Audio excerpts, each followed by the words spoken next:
Exercice 17, page 187. Alors, on a une gymnaste qui réalise une figure qui s'appelle le piqué sur le sol.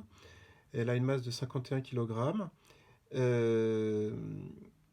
Et donc, on nous demande de donner les caractéristiques des forces qui s'exercent sur la gymnaste dans le référentiel terrestre. Alors, d'abord, il faut les lister, ces forces, avant de donner leurs caractéristiques. Donc, force exercée, eh bien, elle subit l'action de la Terre sur elle-même, d'accord? Donc il y a le poids, P. Et puis il y a, comme elle n'est pas en train de se rapprocher de la Terre et qu'elle n'a pas de vitesse, ça veut dire que il y a forcément le sol qui est en train de la retenir, de l'empêcher de se rapprocher du centre de la Terre, de se mettre en mouvement vers le centre de la Terre. Donc elle subit également la réaction du sol. Donc je mets R sol pour dire qu'il y a la réaction du sol. Alors, ensuite, eh bien, il va falloir que... alors je vais faire comme tout à l'heure. Hein, ça va être pour chaque force, pour le poids, et puis pour la réaction du sol. Quand je dis tout à l'heure, c'est dans l'exercice précédent, le 16. On va préciser le point d'application.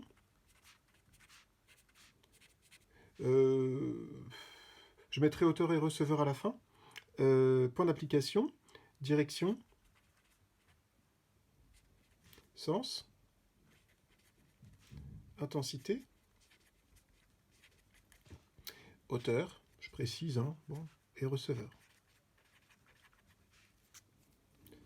Donc ça nous fait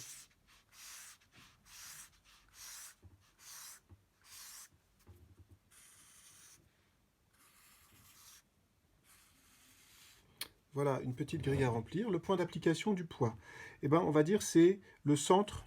Alors le centre d'une personne, du point de vue de la masse, on appelle ça le centre de gravité. D'accord? Centre de gravité, gymnaste.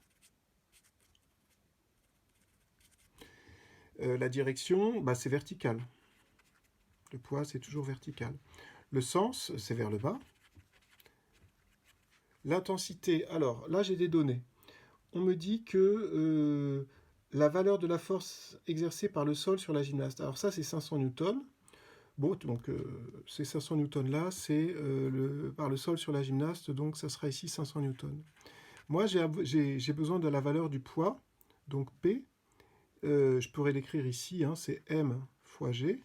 Ça veut dire 51 fois, et on me rappelle 9,81. Et ça fait 51 fois 9,81 avec deux chiffres significatifs. D'accord? J'ai droit à deux chiffres significatifs puisque j'ai 50... Pardon, c'est 51,0 kg. Donc j'ai trois chiffres significatifs. J'ai droit à trois chiffres significatifs puisque j'aurais dû écrire 51,0. Hein, dans les données, c'est 51,0, 9,81. Donc j'ai droit à trois chiffres significatifs, ça fait 500. Donc je m'aperçois que c'est la même intensité que 500 newtons, que l'intensité de la réaction que le sol exerce sur la gymnaste. Alors ici, l'auteur, c'est la Terre, pour le poids, et le receveur, c'est la gymnaste. Et puis, quand je m'intéresse à l'autre force que subit la gymnaste, alors j'ai négligé l'action, par exemple, de l'air sur la gymnaste. On suppose qu'il n'y a pas de vent, par exemple. Il y a d'autres formes d'action qu'on pourrait considérer, mais qui sont vraiment négligeables, donc j'en parle même pas. Et là, le point d'application de la réaction du sol, on va dire, c'est les mains de la gymnaste. D'accord?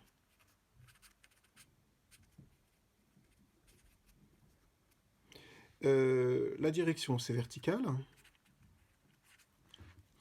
Alors pourquoi est-ce que je sais que c'est vertical? C'est parce que si jamais ce n'est pas vertical, sachant que j'ai ces deux seules forces-là qui agissent, eh ben, ça voudrait dire que les forces ne peuvent pas se compenser. Si elles ne se compensaient pas, eh ben, forcément ma gymnaste ne tiendrait pas en équilibre et tomberait.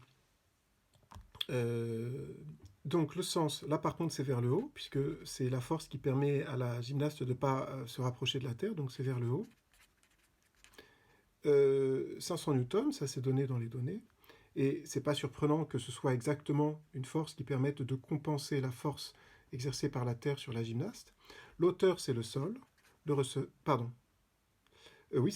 l'auteur c'est le sol, et le receveur c'est la gymnaste.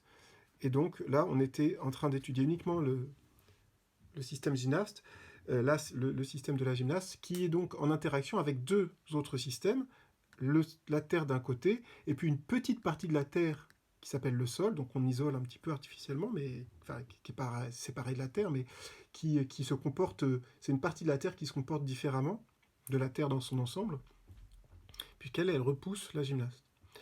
Et voilà donc pour la question A. Petit b, on demande de représenter par un schéma en modélisant la gymnaste par un point G. Alors, c'est un petit peu délicat de faire ça parce que j'ai mon sol, d'accord? Donc ça, c'est pas trop dur. J'ai une échelle qui est donnée pour les intensités de 200 newtons par centimètre. Donc ça signifie que mes deux intensités de 500 newtons, je vais les représenter à chaque fois avec des flèches de donc 200 newtons. Alors là, je fais très rapidement un petit calcul. Hein. Si j'ai donc 200 newtons pour 1 cm, alors pour 500 newtons, j'ai X centimètres, et donc je vais avoir 1 fois 500 produit en croix, hein, 1 fois 500 qui vaut, c'est l'égalité des produits en croix, donc 1 fois 500 qui est égal à 200 fois X. Donc ça fait X égale 500 divisé par 200. Ah, c'est pas sur la caméra, pardon, c'est pas filmé. Donc je disais 200 newtons pour 1 cm, 500 newtons pour combien de centimètres? J'ai mis X.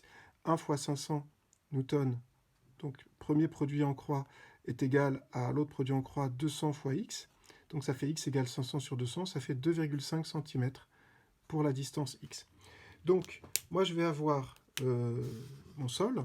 Alors pourquoi est-ce que j'ai besoin de cette distance? Déjà pour représenter. Pourquoi je l'ai calculé à ce moment-là? C'est pour ne pas faire mon sol trop près de mon tableau, pour ne pas avoir une flèche qui viendrait traverser mon tableau. Donc je descends un peu ma flèche, pardon, mon sol. Donc voilà le sol, d'accord? Après, on m'a dit de faire la gymnaste. Alors la gymnaste, elle n'est pas une taille, elle n'est pas microscopique, donc elle n'est pas posée au sol. Mais par contre, bon, si j'étais talentueux en dessin, peut-être je pourrais m'amuser à dessiner la gymnaste. Là, je vais représenter le centre de gravité de la gymnaste ici, d'accord? Juste le point G qui représente le centre de gravité de la gymnaste. Et puis après, je sais que j'ai deux flèches de 2,5 cm à dessiner, qui représentent chacune 500 newtons. Alors, il y a le poids de la gymnaste qui va vers le sol, donc, et qui s'applique à partir du centre de gravité G. Alors là, vous voyez, je mets pas le bord de ma règle pile au centre de mon minuscule rond là que j'ai dessiné pour le point G. Je le décale légèrement. La raison pour laquelle je le décale légèrement, c'est que comme il aurait fallu que je fasse un grand schéma avec mon sol et mon point G distant de 6 cm pour avoir 2 fois 2,5 cm qui ne sont pas des flèches qui se superposent. Là, elles vont se superposer. Et pour qu'on arrive à bien voir ce qui se passe, je décale légèrement les directions. C'est comme si j'avais au centre, allez, je vais le dessiner comme ça. Je fais avec un trait très léger, voilà, je mets mon axe. Sauf que d'un côté de l'axe, je vais tracer donc 2,5 cm le poids. D'accord? Donc là, je suis juste sur le bord droit de mon axe. Et puis, maintenant, à partir du sol, du point d'application, donc pile sous le point G, hein, mais sur le bord gauche de mon axe, je vais retracer une flèche de 2,5 cm de long. Ce qui fait que, vous voyez, dans cette zone où les deux flèches se devraient superposer, bon, elles se confondent presque, mais on arrive quand même, notre œil arrive à distinguer un bord rouge et un bord vert sur mon schéma. Donc ça, c'est la réaction du sol. Et ça, en rouge, vertical vers le bas, c'est le poids. Donc on n'oublie pas à chaque fois de bien faire une petite flèche au-dessus de la lettre qui représente la notation de la force pour montrer que c'est un vecteur, c'est-à-dire 4 informations à la fois. Point d'application, direction, sens, intensité, point d'application, direction, sens et intensité. Et avec ça, on a terminé l'exercice numéro 17.